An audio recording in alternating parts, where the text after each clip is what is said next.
Okay. The way you take a tooth out, this pin goes in like this. This little pin going to go in that hole. This pin is going to hit against that, and this wrench is going to twist it out. So you put that down to where it fits in that hole. Now it fit in there. Then you take and just hit a little bit like this with your hand, and then it pulls it right out.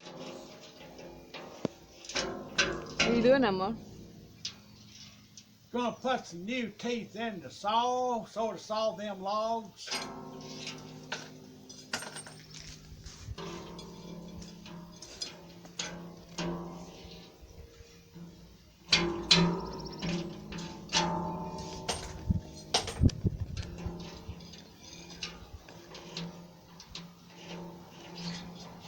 What is the tool that you're using?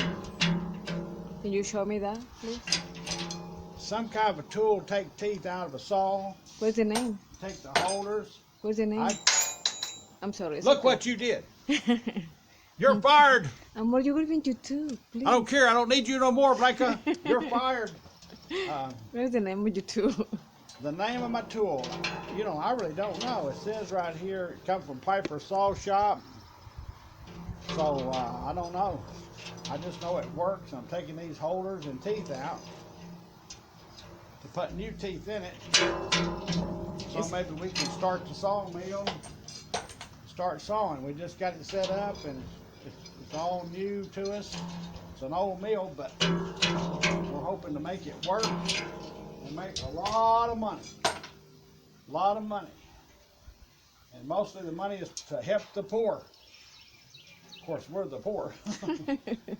Then after we get helped, we won't be poor no more.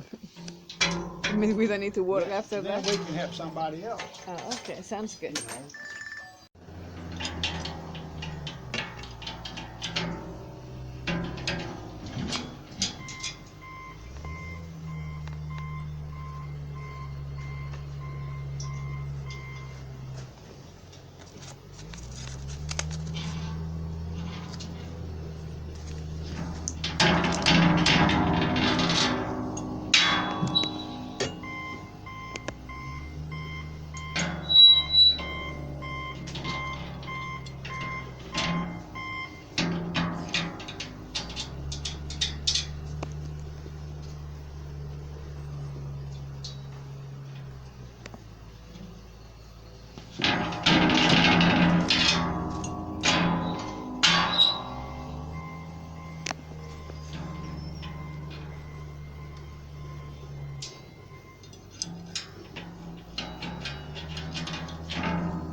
That's where I started, right there.